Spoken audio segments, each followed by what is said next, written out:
ममतादी सत्संग दे कर दिया सारा दुनिया में तू ममता दी। मेरा सतगुरु कंवर निराला दुनिया में तू ममता दी। मन शरण गुरु जी थारी ले ली, मन शरण गुरु जी थारी ले ली। कह सरला दास थारी चेली, कह सरला दास थारी चेली। बरख लोया कर टाला दुनिया में दो ममता दी। बरख लोया कर टाला दुनिया में दो ममता दी। मेरा सतगुरु कंवर निराला दुनिया में दो ममता दी। सत्संग दे कर दिया सारा दुनिया में दो ममता दी। मेरा सतगुरु कंवर निराला दुनिया में दो ममता दी। राधा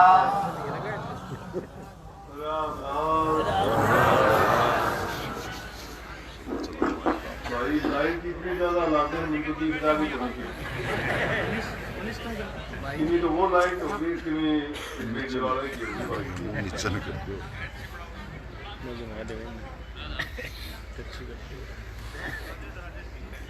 काफी दिन से चिमना दूसरे सत्संगी कई बार कह दिया था कि जी भाटी कब आओगे कब आओगे, जब टाइम होगा जब आए। तो कई बार आप लोगों को फुर्सत नहीं होती थी, कई बार मेरे को नहीं होती। जब मौज होती है, टाइम आता है तो सारे काम होते हैं। अपने सोचने से नहीं, मालिक के सोचने से होता है सब कुछ। महापुरुषों ने फरमाया है, अपनी चेती होत नहीं प्रभु चेती तत्काल, बलि चाहे वो आकाश को प्रभु पठायो पता। मालिक की रजा में राजी रहने के लिए महापुरुषों ने फरमाया है कि अगर मालिक की जो मौज है उनकी मर्जी के अनुसार हम काम करेंगे तो हमें कष्ट नहीं होगा। परंतु इस जीव को स्वतंत्रता दी गई है, आजादी है इसकी कि जो मर्जी आए, जो इसके मन में आए, जो इसको सही लगे वो कर सकता है। लेकिन अपने मन से जो काम करते हैं हम सही नहीं कर सकते। क्यों नहीं कर सकते? उसका कारण है उसमें हम कहीं लालची बन जाते हैं, कहीं स्वार्थी बन जाते हैं, कहीं हमारा लोभ छिपा होता है, तो कहीं मोह के बंधन में होते हैं। और वो हमारा सही करने के लिए जब चलते हैं तो हमारा रास्ता रोक लेते हैं।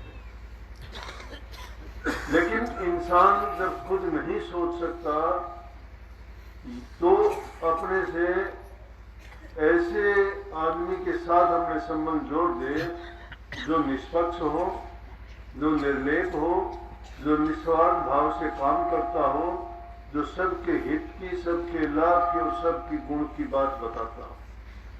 तो ऐसा दुनिया में कौन हो सकता है? संत सतगुरु हो सकता है। लेकिन संत सतगुरु धारण करते वक्त देख लेना चाहिए ये गुरु है भी या कोई पाखंडी तो नहीं है। आज दुनिया में गुरुओं की तो बात छोड़ो, 4 दिन में जो सत्संग में आना शुरू कर देता है वही ऐसे ऐसे कारनामे कर देते हैं कि सत्संगियों के दिल टूट जाते हैं। कोई किसी से झूठ बोल के पैसे ले लेता है, कोई कुछ कह के उनसे और अपने काम निकाल लेता है और बाद में फिर उसका पता ही नहीं लगता कहाँ गया क्या किया। जो बेचारे भोले जीव होते हैं वो उसको सत्संगी मान के उस पर इतबार करके ठगे जाते हैं। इसलिए ये हमें परख करनी चाहिए कि जिसके संग हमने नाता जोड़ा है वो गुरु है या नहीं है। अगर वो गुरु है तो समझो कि तुम्हारा भी कल्याण हो गया, चाहे आप भक्ति ना कर पाओ, चाहे भजन ना कर पाओ, क्योंकि आपको सही रास्ता दिखा देगा। सही रास्ता, सही ज्ञान देगा तो तुम्हारा ये जीवन समझ जाएगा। जिसका ये जीवन सुखी है, जो परिवार में सुखी है, उसका संसार सुखी है। जिसका परिवार में दुख है, जहाँ बच्चे उनका कहना नहीं मानते हैं, बूढ़े बुजुर्ग की जहाँ इज्जत कदर नहीं की जाती है, या दूसरी गलत चीजों में, शराब में, कबाब में, जुआ खेलने में और दूसरी बहुत सी ऐसी बातें हैं जिनमें फंसने के बाद इस जीव का बड़ा नुकसान हो जाता है। इसलिए कहता हूं कि अपनी बुद्धि से नहीं, फिर उनकी जब शरण में जाते हैं, वो जो उपदेश करते हैं, जो हमारे लिए निर्देश देते हैं, हमें शिक्षा देते हैं, उसके अनुसार अगर हम अपने जीवन को ढाल लेंगे ना, तो समझो कि हमारा जीवन समझ जाएगा। जिसका जीवन सुखी है, जिसकी संतान सुखी है, जिसके परिवार में सुख शांति समृद्धि खुशहाली है, उसके लिए यही स्वर्ग है। स्वर्ग ज्यादा ऊंची चीज नहीं है। जिसका ये जीवन दुखी है वो नरक भोगता है। देखते नहीं कि जिन घरों में कोई उत्पात करता है, कोई शराब, कोई दूसरे गलत रास्तों में चला जाता है, कोई किसी से झगड़ा कर देता है, झगड़े मुकदमे कोर्ट कचहरी थाने तहसील में घूमते हैं, लुटते हैं, पीटते हैं, बैर दुश्मनी हो जाती है, मन की शांति चली जाती है, आराम से रहना नहीं, सोना नहीं, कोई खाना पीना नहीं, कोई ठिकाना नहीं। हर इंसान पे उसको भरम, शक और संदेह हो जाता है कि उसका कोई मित्र संबंधी वो सोचता है कि कभी ये भी ऐसा ना हो। जो दूध से जल जाता है वो छाछ को भी फूंक मार मार के पीता है, देखता है कि ये भी कभी ना जला दे मुझे। इसलिए जो अपने विचारों को अपने गुरु के विचारों में जोड़ देता है, और जिस गुरु से तुम्हें लाभ नहीं होने, मैं ये कहता हूं उसके पास जाओ भी नहीं।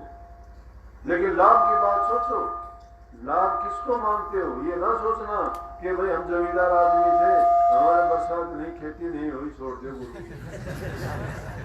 लाभ का मतलब ये है कि जो तुम्हें सही रास्ता दिखाता है और तुम्हारे जीवन को बनाने की बातें करता है, जो तुम्हें सही सलाह देके तुम्हारे जीवन यापन के लिए सुखी रास्ता खोज के तुम्हें देता है, तो समझो कि आज नहीं तो कल को नहीं तो परसों को। ये दुख सुख संसार में इंसान के कर्म का फल है, आता जाता रहता है, सबको लगे हैं ये दुख। लेकिन अपने मन को शिथिल करके और मन में एक श्रद्धा और विश्वास जब तुम कायम कर लोगे, तो वही गुरु तुम्हारे लिए परमात्मा से भी ज्यादा काम करेगा। परमात्मा हमने देखा नहीं कभी ना, हमें कभी वो दुख में आके कहता है कि दुखी ना हो, मैं तेरी मदद करूंगा, ना सुख में ये कहता है कि आके वो तुम्हारी खुशी में शामिल हो। लेकिन गुरु को तो हर पल तुम याद करके उनसे मिल के अपना दुख बता सकते हो, उनसे सलाह ले सकते हो, तो वो हमारे दुख में सुख में हर हालात में हमारा जब साथ देते हैं, तो उससे बढ़ के हमारे लिए कौन होगा। इसलिए वक्त की कदर करना सीखो। वक्त गुजरता जाता है, अच्छे वक्त के इंतजार ना किया करो कि मैं कार्तिक के बाद में ये करूंगा, मैं सामान आने के बाद ये करूंगा, मैं जब आसोज आ जाएगा उसके बाद ये कर। नहीं, वक्त गुजर जाएगा। अगर सही अवसर है तो अभी करें। देखो, मैं सबसे पहली बात बताता हूँ, वक्त की कदर करने वाला, अनुशासन मर्यादा में रहने वाला और अच्छे आदमियों की संगति करने वाला कभी इंसान दुख नहीं पाता। इन चीजों को जो अपना लेगा, भक्ति तो दूर की बात है, लेकिन इन चीजों को जो अपना लेगा उसके लिए भक्ति तो बहुत आसान हो जाती है। कबीर साहब का शब्द नहीं है, पिया का मार्ग कठिन है खांडे की धारा। खांडे की धार है ये, आसान नहीं है इस पर चलना। जब इस रास्ते पर चलोगे आपको लाखों लोग तो ताने मारने वाले मिल जाएंगे, घर परिवार के आदमी भी आपको उल्टा सीधा करके भटका देंगे। फिर दूसरी चीज, तुम्हारा मन में ऐसा दुश्मन बैठा हुआ है, वो जो विषयों विकारों में गिराने वाला है, तुम्हें लेके चला जाएगा बहुत दूर। कहेगा क्या रखा है, नीरस जीवन है, दुनिया आनंद लूटती है, कोई शराब पीता है, कोई होटलों में खाना खाता है, कोई कहीं घूमता है, कोई कैसा पहनता है, उनके ठाठ है, कोई चोरी करता है, कोई ठगी करता है, कोई बेईमानियां करता है, क्या बिगड़ गया उनका, वो तो ऐसे करते हम दुख भोगते हैं। अरे नहीं, ये ऐसे कुछ दिन के हैं, ये कुछ ही दिन के हैं, लेकिन ये देखो कि उनकी आदत क्या होगी। जिस इंसान ने अच्छा बोया नहीं, अच्छा काट कहां से लेगा। कर्म का फल है। आज जो अच्छा बोलते हो उसका अच्छा फल मिलेगा।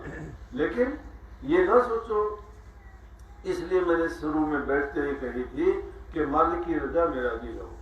वो अगर दुख देता है तो परमात्मा से कहो कि ये मेरा अपना किसी जन्म का जो कर्म था उसका कर्म फल का आप भुगतान करवा रहे हो, आपका बहुत शुक्र है। सुख आता है तो इतराओ ना, उसमें घमंड अभिमान ना करो, परमात्मा से शुक्र करो कि शुक्राना है मालिक तेरा, ये अच्छे दिन आपने दिए सुख के, कि ऐसे ही रखना। लेकिन उस हालात में इंसान अपने मन को नहीं बिगाड़ता है। दुख के समय तो आदमी परमात्मा को बहुत याद करता है, सब देवताओं को मनाता है, लेकिन सुख के टाइम गाफिल हो जाता है, भूल जाता है। सुख के समय कभी गाफिल ना हो, प्रभु को याद रखो। इसीलिए कही ना कि दुख में सुमन सब करे, सुख में करे न कोई, जो सुख में सुमन करे तो दुख का है का हो। सुख में सुमन ना किया, दुख में की न याद। सुख में तो याद नहीं करते, सुमन नहीं करते। अब सुमन तुम नाम का करते हो ना, सुमन का मतलब हर समय हमारी वृत्ति प्रभु में नेक कामों में रहनी चाहिए। ये सोचते रहना चाहिए कि हमारे से कोई बुरा कर्म ना बन जाए, कोई पाप कर्म ना बन जाए, किसी के साथ अन्याय ना हो जाए, कोई हम झूठ कपट से अपने स्वार्थ के लिए किसी का अहित ना कर दे। रामायण में तो ये लिखा है, पर हित समान धर्म नहीं कोई। दूसरे का हित करते हो, भलाई करते हो, उसके बराबर कोई धर्म नहीं है। वो सबसे बड़ा धर्मात्मा है जो अपने नियम और मर्यादाओं पर चलता है। लेकिन नियम और मर्यादाओं का पालन वही करेगा जो गुरु की मर्यादा को मान लेगा।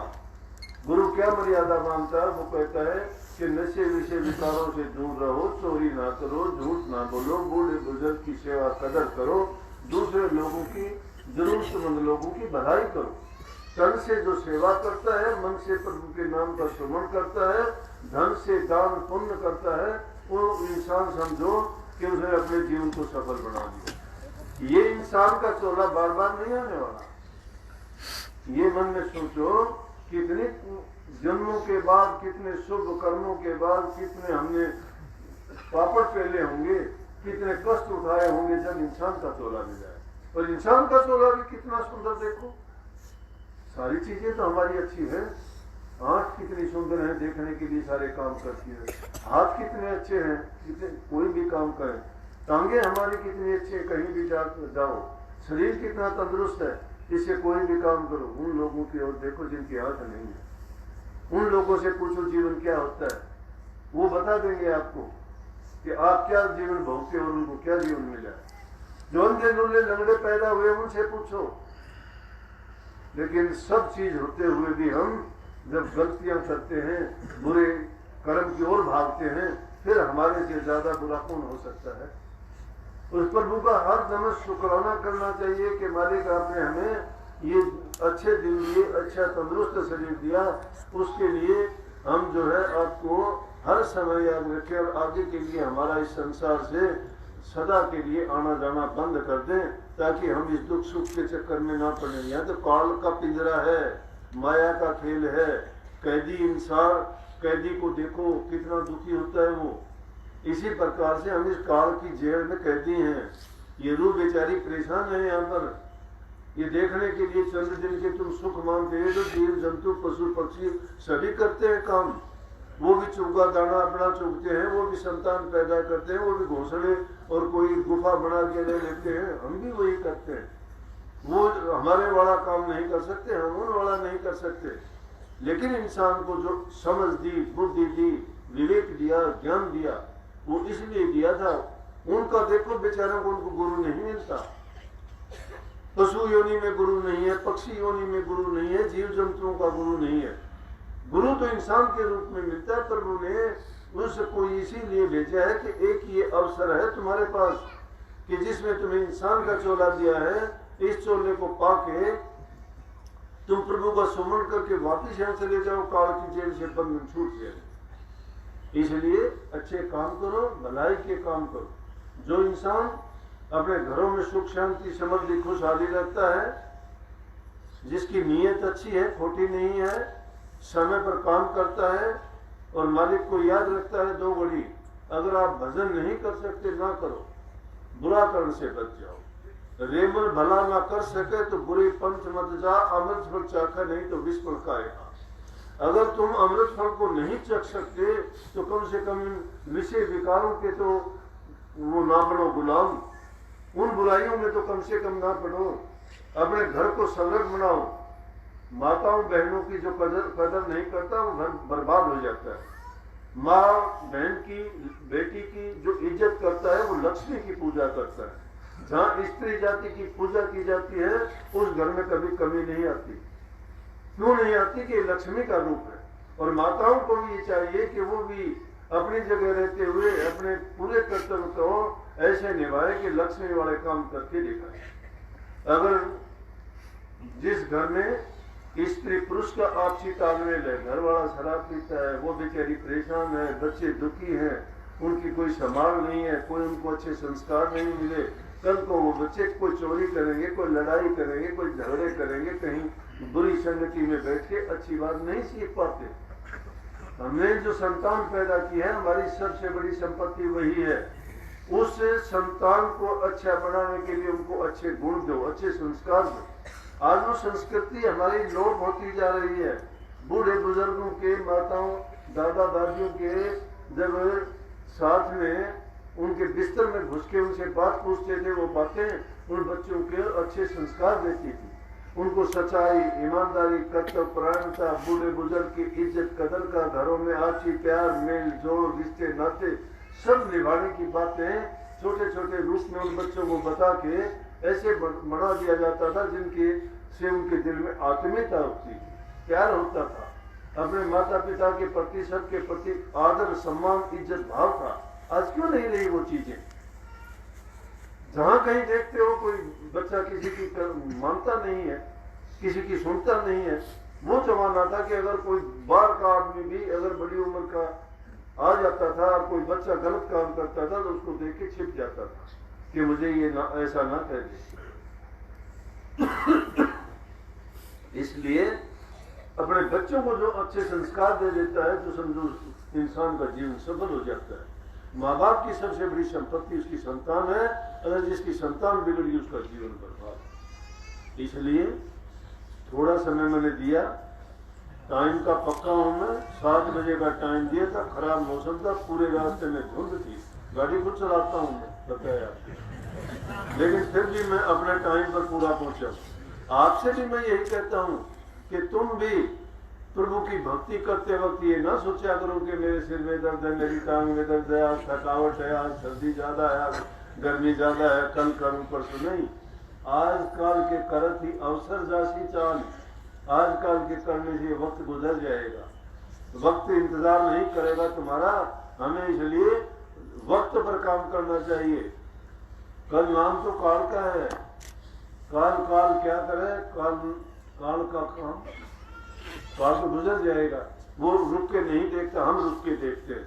इसलिए रुक के ना देखो, जो काम करना है वक्त पे करो। वक्त की कदर तुम करोगे तो वक्त तुम्हें बहुत खुशी देगा। रात सोने के लिए होती है, दिन काम करने के लिए होते हैं। दिन के समय काम किया करो, रात को आराम किया करो। काम करो, आराम करो, उसके बाद राम का नाम लो। शरीर की नंबर सबसे बाद में बताई है मैंने। वैसे तो करोड़ों काम छोड़ के भी प्रभु की भक्ति जो करता है उसके बराबर कोई चीज नहीं है। इंसान की क्या है, मिट्टी का पुतला है, सांस आता है तो आता है, नहीं आता है, क्या पता इसका रिमोट कंट्रोल कब जम जाए, कब खत्म हो जाए। इसलिए वक्त रहते हुए प्रभु की भक्ति करनी चाहिए ताकि हमें इस संसार में आना हमारा व्यर्थ न करे। एक पल भी खाली नहीं जानी चाहिए। भक्ति है नाम का सुमन, चिंतन, भजन, मनन करते रहो हमेशा। काम करते करते कौन मना करता है। अपने ख्याल को जोड़े रखो ना अपने सदगुरु में। सदगुरु को याद करोगे, नाम याद आएगा, नाम याद आएगा, उनके नियम पाबंदियां मर्यादा याद रहेंगी।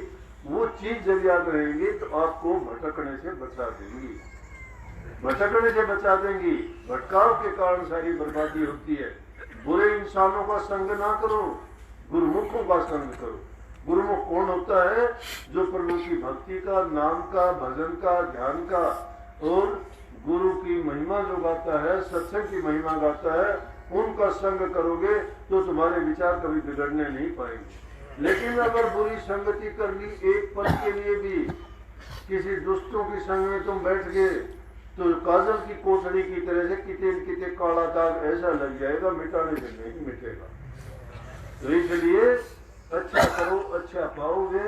सबको बहुत बहुत आशीर्वाद। अच्छा हुआ ये मैंने बाद में हाँ। मैं पहले कह दूँ आपको। हाँ जी, खुला रखे जी। हाँ, सब प्रसाद दिन के जाइए, दिन के जाइयो सब। ठीक है। हाँ, अब दिन के सबको 10-15 मिनट आपको सत्संग सुना दिया। वो सुनाए जी। सुबह सुबह का दर्शन का टाइम था, सत्संग का नहीं था, लेकिन कितनी संगत आ रही तो मैं भी कैसे चुपचाप बैठ जाऊँ। आप लोगों का प्यार है, बहुत प्यार करते हो, मैं भी आपसे बहुत प्यार करता हूँ। प्यार के कारण तो रात को ही सब कहता हूँ कि चलो भाई, जब इतने लोगों